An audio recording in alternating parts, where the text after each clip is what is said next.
तो बच्चों आज के इस वीडियो में हम लोग क्या पढ़ने वाले हैं, एक मोस्ट इंपॉर्टेंट टॉपिक को पढ़ेंगे जो कि कक्षा 10 के अध्याय 4 के बारे में होगा, रसायन विज्ञान में। इस टॉपिक में हम लोग पढ़ेंगे कार्बन की जो सर्वतोमुखी प्रकृति होती है, उस टॉपिक को पढ़ेंगे कि कार्बन की सर्वतोमुखी प्रकृति किस कार्बन की किस गुण के कारण होता है, जिसमें हम लोग पढ़ेंगे श्रृंखलन क्या होती है, कार्बन की चतुसंयोजकता क्या होती है और कार्बन के अंदर बहुल बंध बनाने की जो प्रकृति होती है। इस टॉपिक को आज की इस वीडियो में हम लोग क्या करने वाले हैं, पढ़ने वाले हैं।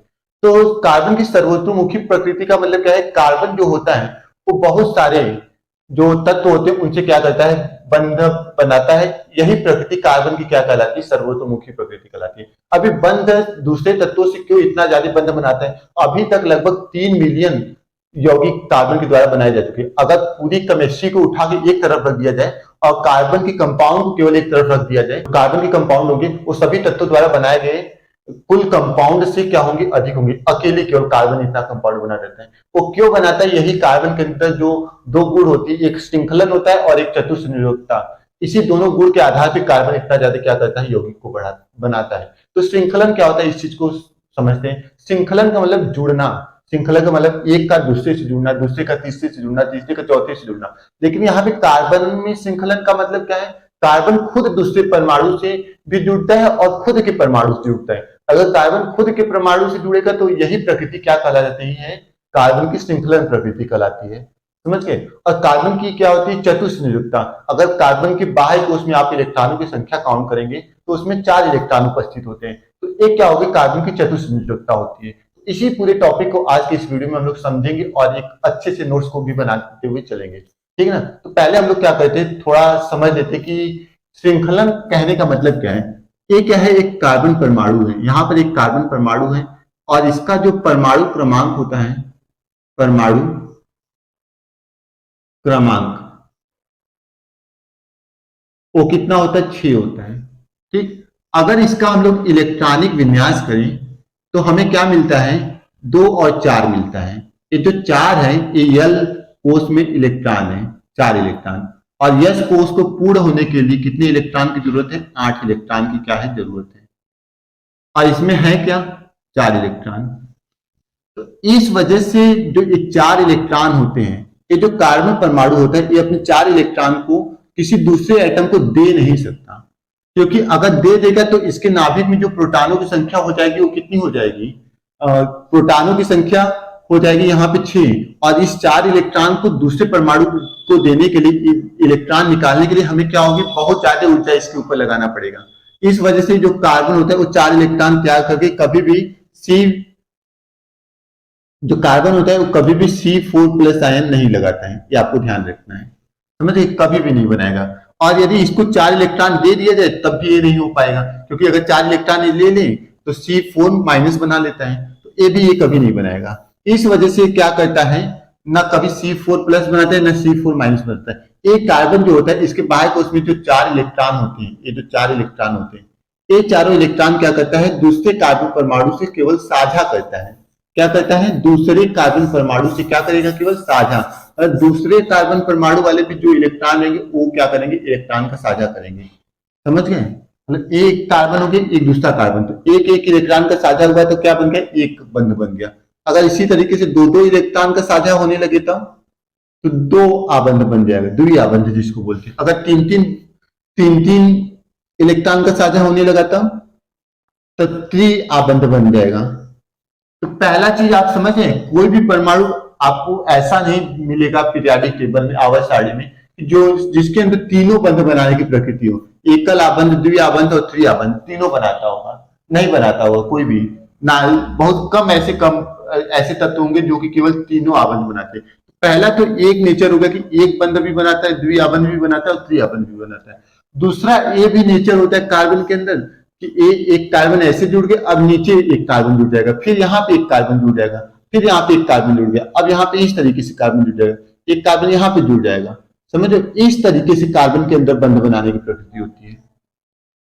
समझ गए, इस तरीके से बंध बनाता है। मतलब चाहे जैसे ऊपर नीचे कहीं पे भी दूसरा कार्बन परमाणु क्या हो सकता है, जुड़ सकता है। समझ गए। तीसरी प्रॉपर्टी क्या होती है, कार्बन ऐसे भी सीधा सीधा भी जुड़ सकते हैं, चाहे जहां तक ले जाओ। समझ गए, इस तरीके से भी जुड़ सकता है। और एक प्रॉपर्टी क्या होती है, कार्बन इस तरीके से बंध भी बना सकता है, इस तरीके से बंध। इस तरीके से क्या होता है, बंध भी बना सकता है, समझ रहे हो। तो ये सारी प्रॉपर्टी कार्बन की होगी, मतलब हर तरीके से जहां चाहे तहां कार्बन जुड़ सकता है। अभी यहाँ पे सिंगल बंधे के आधार पे मैंने आपको ऐसा कंपाउंड बताया था। अभी यहाँ पे देखो कि आप ऐसा भी कंपाउंड बन सकते हैं, समझ गए। इस तरीके से भी कार्बन क्या कर सकता है, कंपाउंड को बना सकता है। तो समझिए कितना ज्यादा और इतना लंबा। अभी तक जो आप पढ़े होगे, आप नॉर्मली जानते होगे 9 या 10 तक की किस तरीके से आईपीएससी नेम कार्बन यौगिक का लिखा जाता है। लेकिन मैं बता दूं 100 कार्बन परमाणु भी जुड़ सकते हैं। जो मेडिसिन आप लोग देखते हो, जो पॉलिथीन जो देखते हो, उसमें बहुत सारे कार्बन परमाणु उपस्थित रहते हैं। यहाँ तक कि इंसान की जो बॉडी होती है उसमें भी क्या होता है, कार्बन की 18% मात्रा रहती है। तो इन सारे प्रकृति को यहाँ पे एकल आवन बना रहा है, द्विआवन, त्रिआवन, बंध बंध वक्र बना रहा है, साखित वक्र बना रहा है। साखित वक्र का मतलब अभी मैंने आपको समझाया ना कि कार्बन ऊपर नीचे कहीं पे भी ऐसे जुड़ सकता है।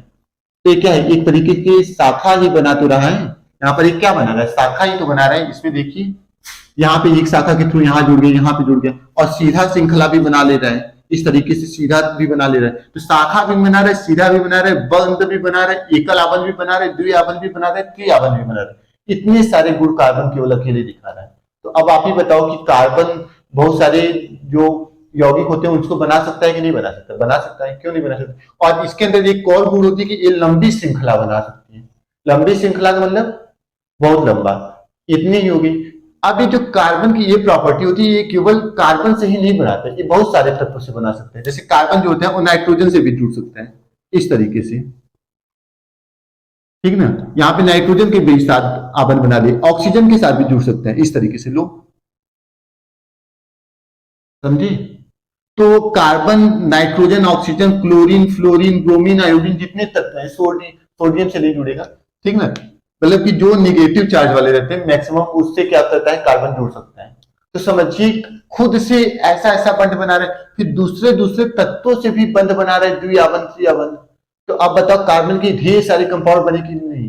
यही जो कार्बन की ढेर सारे कंपाउंड बनाने की, ढेर सारे यौगिकों को बनाने की जो प्रवृत्ति होती है, वही क्या कहलाती है, श्रृंखलन कहलाती है। समझे बात। अब मैं क्या करूंगा, इसका आपके सामने परिभाषा लिखवाऊंगा और इसका उदाहरण मैं आपको समझाऊंगा। तो यहाँ पे लिखते हैं श्रृंखलन में, यहाँ पे लिखेंगे कार्बन एक ऐसा तत्व है, ऐसा तत्व है जो कि स्वयं के परमाणुओं के साथ, परमाणुओं स्वयं के परमाणुओं के साथ एकल आबंध, द्विआबंध,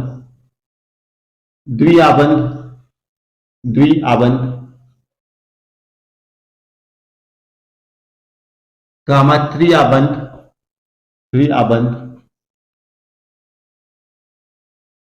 से जुड़कर खुली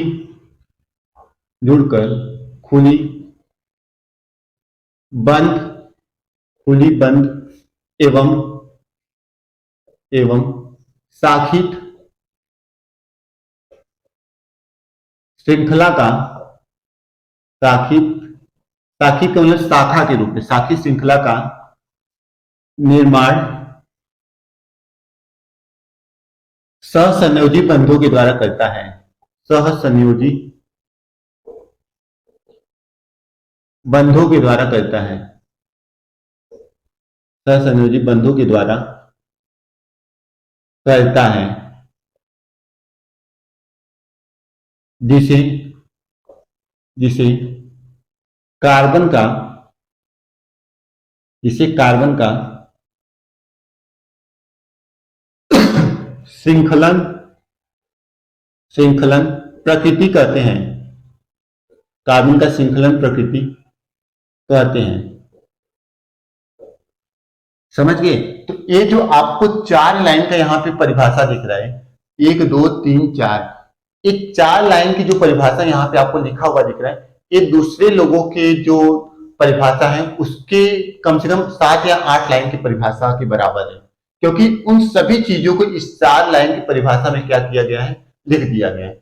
उन लोगों के परिभाषा में क्या लिखा होगा, वहां पे लिखा होगा कि कार्बन स्वयं के परमाणु के साथ एकल आबंध, द्विआबंध और त्रिआबंध बनाते हैं, जिसमें कार्बन परमाणु बंध श्रृंखला भी बनाता है, खुली श्रृंखला भी बनाता है और साखी श्रृंखला भी बनाता है। कार्बन की सहसंयोजी प्रकृति होती है। ये सब बहुत सारे मिला के 6-7 लाइन, लेकिन यहाँ पे 4 लाइन में आपको एक अच्छा खासा परिभाषा दे दी है और इसमें कोई भी वर्ड आपका छूटा हुआ नहीं, ये मैं लिखित दे सकता हूँ। समझ गए? तो एक क्या हो जाएगी, कार्बन की श्रृंखला प्रकृति। अब इसी चीज को हम लोग आपको एक बार उदाहरण के थ्रू मैंने बता दिया है, एक बार फिर से मैं बता देता हूं। उदाहरण यहाँ पे लिख लेते हैं, श्रृंखलन प्रकृति का उदाहरण। तो खुली एकल आबंध का मतलब कार्बन अगर दूसरे कार्बन परमाणु से इस तरीके से जुड़ा रहेगा, एकल आबंध मतलब एक एक लाइन बीच में लिख रहा है, तो ये क्या हो गया, एकल आबंध का उदाहरण हो गया, एकल आबंध। समझ गए? एकल आबंध का उदाहरण। द्विआबंध का उदाहरण क्या हो गया, अगर कार्बन दूसरे परमाणु से कहीं पे भी द्विआबंध के द्वारा जुड़ा हुआ है, समझ गए, कहीं पे द्विआबंध के द्वारा जुड़ा हुआ है, तो ये क्या हो गया, ये द्विआबंध हो गया, द्विआबंध। समझ गए? फिर अगर कार्बन किसी दूसरे कंपाउंड से त्रिआबंध के द्वारा जुड़ा हुआ है इस तरीके से, यहाँ पे तीन लाइन दिख रहे हैं ना, तो ये क्या है, त्रिआबंध का उदाहरण हो गया, त्रिआबंध। तो अगर इस तरीके से जुड़ा रहेगा तो एकल आबंध, द्विआबंध, त्रिआबंध से कार्बन क्या होते हैं, एक दूसरे से जुड़े रहते हैं। और खुली श्रृंखला, ये जो आप देख रहे हैं ये तीनों क्या है, खुली श्रृंखला का उदाहरण है। किसका उदाहरण है, खुली श्रृंखला का, श्रृंखला का, ठीक ना। बंद श्रृंखला का मतलब बंद श्रृंखला में कार्बन इस तरीके से जुड़ा होगा, समझ गए, बंद श्रृंखला जो रहेगा उसमें कार्बन इस तरीके से जुड़ा रहता है, ये क्या है, बंद श्रृंखला, बंद श्रृंखला, बंद श्रृंखला का। साखी श्रृंखला का उदाहरण अगर आप लोग देखना चाहें तो कार्बन अगर इस तरीके से जुड़ा है, ठीक ना,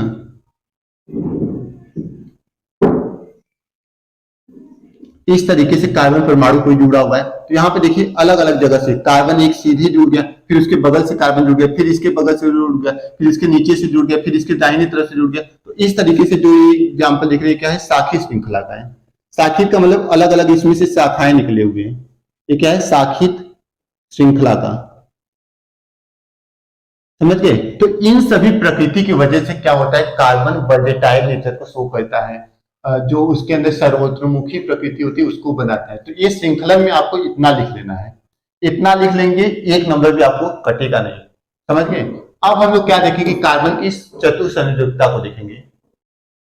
तो जो कार्बन होता है उसके अंदर चतुसंयोजकता प्रकृति होती है। ये चतुसंयोजकता प्रकृति क्या होता है, चतुसंयोजकता का कहने का मतलब है कि कार्बन जो होता है उसके बाहरी कोश में 4 इलेक्ट्रॉन होते हैं और वो क्या कर सकता है, 4 बंध का निर्माण कर सकता है। यही सीधी सीधी बात है और इसी को कार्बन की चतुसंयोजकता कहते हैं। जैसे कार्बन के बाहरी कोश में 4 इलेक्ट्रॉन है, इसका मतलब कार्बन दूसरे परमाणु से 4 बंध का क्या कर सकता है, निर्माण कर सकता है। कार्बन दूसरे परमाणु से 4 बंध का निर्माण कर सकता है। किन किन परमाणु से करेगा, जिसकी संयोजकता 1 होगी उन परमाणु से क्या करता है, कार्बन बंध बनाएगा और उसकी चारों संयोजकता अगर एकल बंध द्वारा भी वो क्या करते हैं, पूरा करते हैं। जैसे कार्बन आप लोग देखेंगे, कार्बन में एक यहाँ पे हाइड्रोजन जोड़ दिए, एक यहाँ पे फ्लोरीन जोड़ दिए, एक यहाँ पे क्लोरीन जोड़ दिए, ठीक ना, और एक यहाँ पे भी हाइड्रोजन जोड़ दिए, ठीक। तो एक कार्बन की चारों संयोजकता क्या हो गई, एकल बंध हो गया, एकल बंध द्वारा। यहाँ पे किस बंध से जुड़ा हुआ है, एकल बंध। तो ये क्या है, कार्बन की चतुसंयोजकता प्रकृति को दिखा रहा है, क्योंकि यहाँ पे कार्बन की जो चारों संयोजकता है, जो कार्बन ने चारों बंध बनाए वो एकल बंध बनाया। तो यही क्या है, कार्बन की चतुसंयोजकता है। चतुसंयोजकता का मतलब अब कार्बन क्या होगा, यहाँ पे दूसरा कार्बन भी हम लोग लगा सकते हैं, ऐसा नहीं कि दूसरा कोई ज्यादा दे देगा, दूसरा कार्बन के द्वारा भी जोड़ सकते हैं। तो यही क्या कहलाती है, कार्बन की चतुसंयोजकता प्रकृति कहलाती है। मतलब कार्बन यदि अपनी चारों संयोजकताओं को एकल बंध द्वारा पूरा करता है तो उसी प्रकृति को कार्बन की चतुसंयोजकता कहते हैं। समझ गए? तो इसी के बारे में हम लोग यहाँ पे लिखेंगे। तो यहाँ पे लिखना स्टार्ट करिए,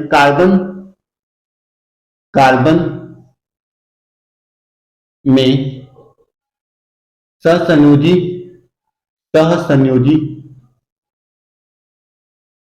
बंध बनाने की प्रकृति होती है। बंध बनाने की बनाने की प्रकृति प्रकृति होती है।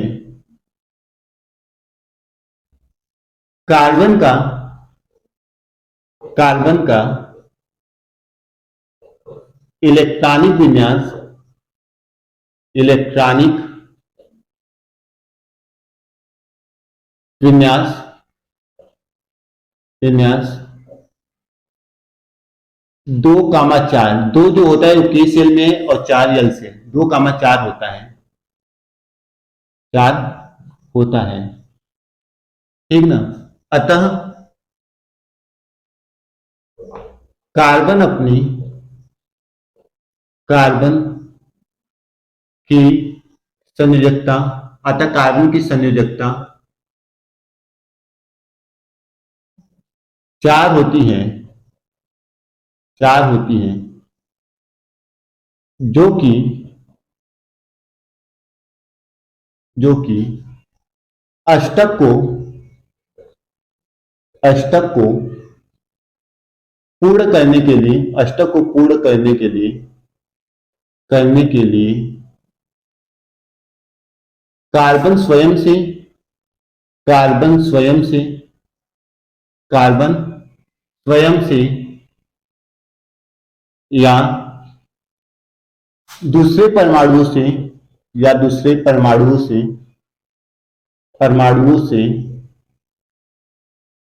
परमाणु से जुड़कर दूसरे परमाणु से एकल बंध द्वारा या एकल बंध द्वारा जुड़कर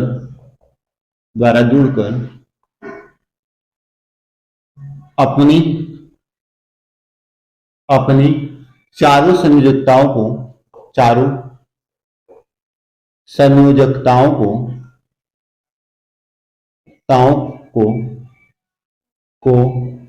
पूर्ण करता है। यही प्रकृति कार्बन की चतुः संयोजकता कहलाता है।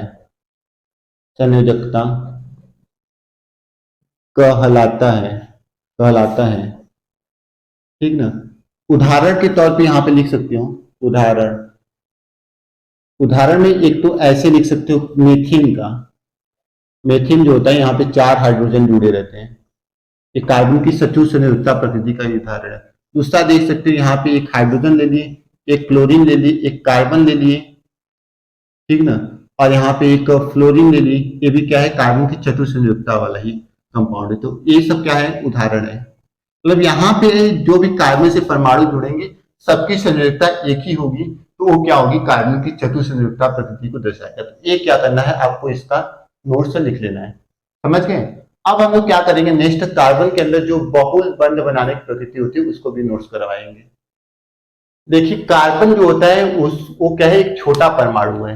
तो कार्बन छोटा परमाणु होने की वजह से वो बहुल बंध बनाता है। मतलब वो एकल बांध भी बनाता है, द्विआबंध भी बनाता है, त्रिआबंध भी बनाता है। किससे बनाता है, स्वयं से भी बनाता है और दूसरे परमाणुओं से भी बनाता है। तो यही चीज को यहाँ पे हमें क्या करना है, लिखना है। तो यहाँ पे लिखेंगे कार्बन का आकार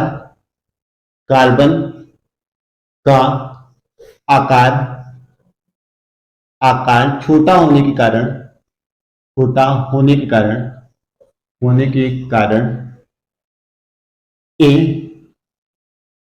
एकल द्वि या ऐसे लिख लो एकल आबंध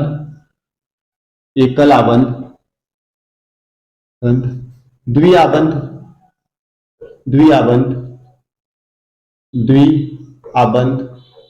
और त्रिआबंध बनाता है। आबंध स्वयं के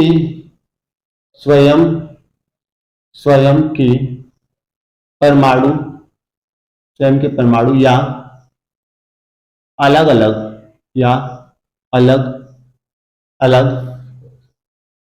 अलग अलग परमाणु परमाणुओं, जैसे जैसे यहाँ पे लिख लो अलग अलग परमाणु में कौन कौन ऐसे परमाणु होते हैं, जैसे ऑक्सीजन हो गया, नाइट्रोजन हो गया, ठीक ना। यहाँ पे ऐसे लिख लो, जैसे ऑक्सीजन को ओ से लिख लेते हैं, नाइट्रोजन को एन से लिख लेते हैं, ठीक। और सल्फर हो गया, इन सब परमाणु से क्या होता है, और जो कार्बन होता है जुड़ता है से।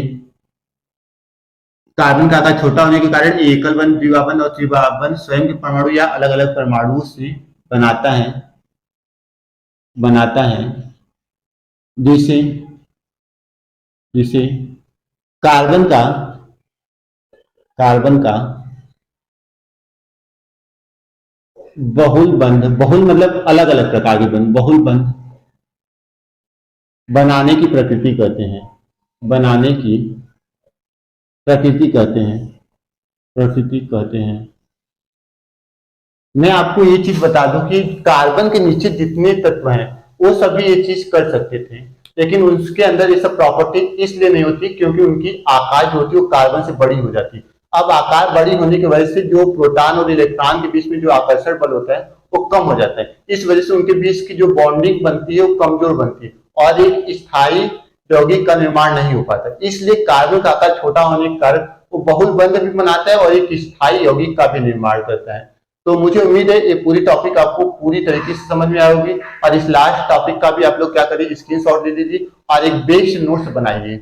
हमारे सारे वीडियो को अगर आप लोग देखेंगे तो आपका एक लास्ट तक एक अच्छा सा नोट्स भी तैयार हो जाएगा और एक अच्छे से आप लोग पूरी चीजें कंप्लीट भी कर सकते हैं। तो फिर मिलेंगे हम लोग नए वीडियो के साथ जिसमें हम लोग पढ़ेंगे हाइड्रोकार्बन के बारे में। तो अगर ये टॉपिक आपको अच्छी लगी होगी और अच्छे से समझ में आया होगा तो चैनल को सब्सक्राइब और वीडियो को लाइक जरूर करिएगा। तो फिर मिलेंगे नए वीडियो के साथ, तब तक के लिए धन्यवाद।